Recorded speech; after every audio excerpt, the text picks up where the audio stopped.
I praise God. My name is Teacher Lydia from Christian Church International Matasia.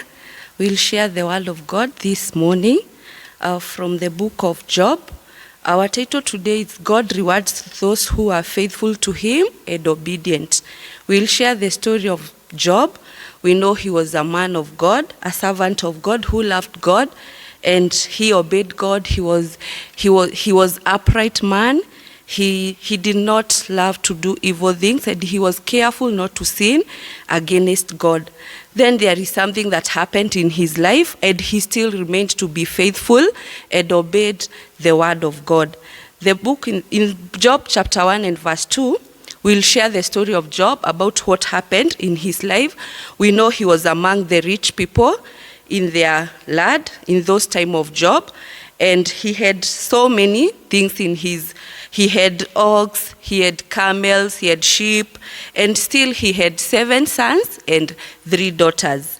And what happened to his life, at one time, the sons of God went to present themselves before God. And Satan went with them.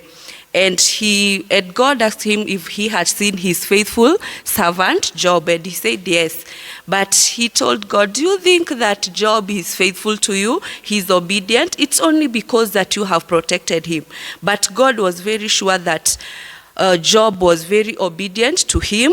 And we know that God knows us by our names, and God is everywhere, and he knows the people in the world. As we have learned in Psalms 139, it's that God knows us all, and we cannot hide from God. That's why even when Satan was going in the earth, God knew where he was.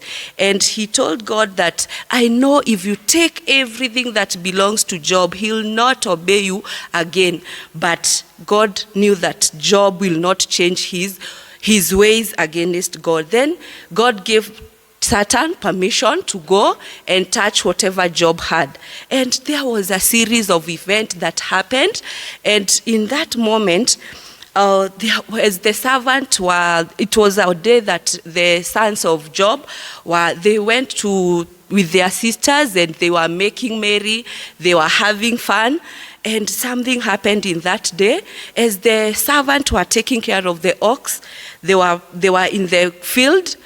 The enemies came and attacked the servants. They killed all of them. They took their oxen, and only one servant remained to come and report back to Job. And as he was telling Job what happened, something else happened. The fire came from heaven and burnt all the sheep and all the servants, and only one person remained to come and report to Job. And as he was speaking, another enemies attacked the servant of Job, and they took all the camels and killed all the servants, and only one remained. And as he was reporting to Job, it was a series of very painful events happening. As he was reporting to Job, another one came and told Job, you know what, as your sons and daughters were making merry in the older son house, something happened. A weed came and blown the house, and all the servants were dead, and your children were dead. And at that moment, Job just rose, and he shaved his head, he tore his clothes, and he just bowed and worshipped God. He did not say anything against God, and he was faithful. Even after those painful events, all his wealth was gone, his children were gone. He never said anything against God. And the devil was not satisfied. As the Son of God went back to God, even him he went. At this time, he knew that I will only need to touch Job in his body, and I know he'll curse God. But Job was a faithful servant and obedient to God.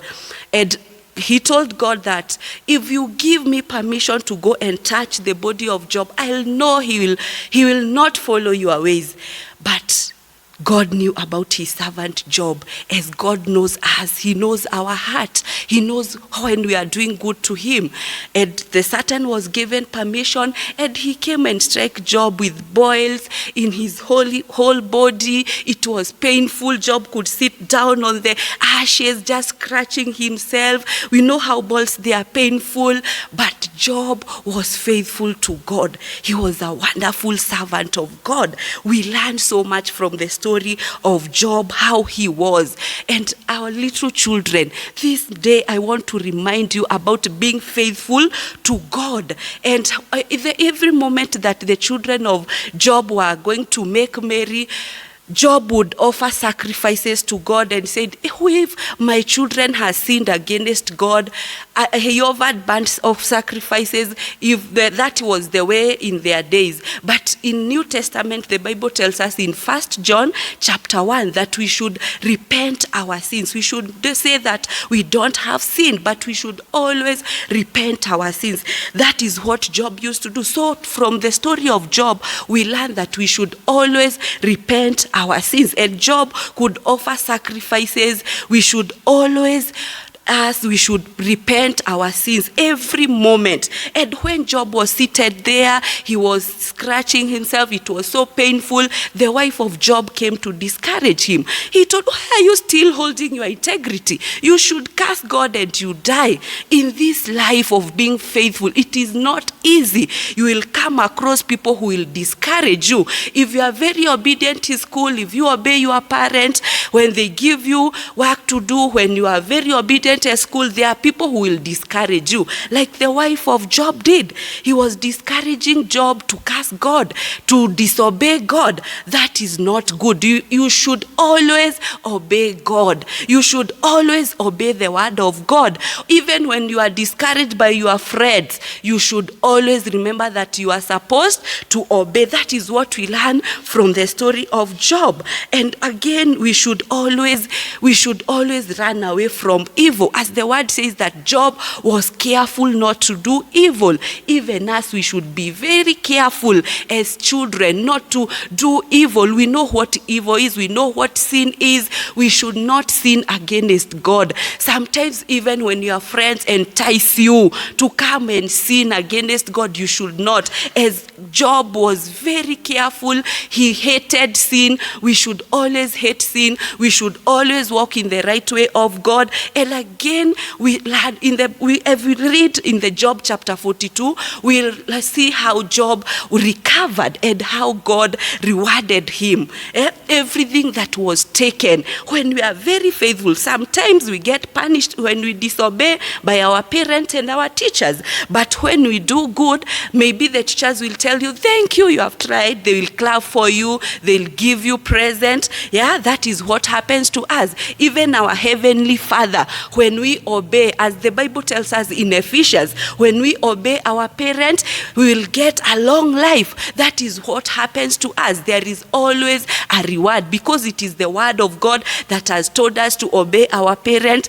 God will reward us with a long life. And after Job went all through the painful series, all through the pain, when he was sick in Job chapter 42, that is where we learn that Job was healed. And after he was healed, everything that was taken from him, it was given in a double portion because of his faithfulness and his obedience to God.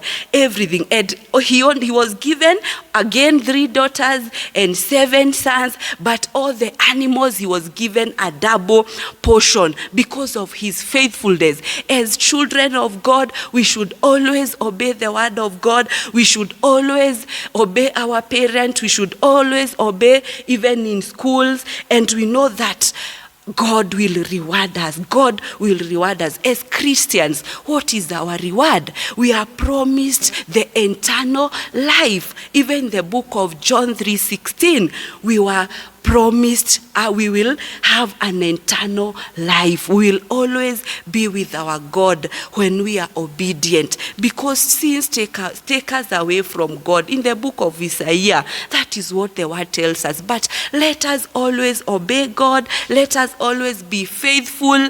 Even in Psalms 37, the word tells us to trust in the Lord and do good. We dwell in the land and feed in his faithfulness. So let us dwell, trust in the Lord, and let us do good. So my prayer today to the children is always be faithful. It's always obey the word of God. It's always do good in every day of our life, wherever we are, whether we are with our parent, we should always be obedient. Because even when Job was being tempted, he was always obedient and faithful to God. And that is why the Bible has recorded about Job. So God bless you and help you as you go on trusting and being faithful to God. Let us pray. Thank you, everlasting Father. Thank you for your word. We pray that, Lord, you will help us. The Holy Spirit will be our teacher to help us to be faithful and to be obedient. My God, in every part of our life, when we are at school, at home, my Father, wherever we'll go, we will be obedient to you. We give all the glory and honor to you. In the name of Jesus Christ, we pray and believe. Amen.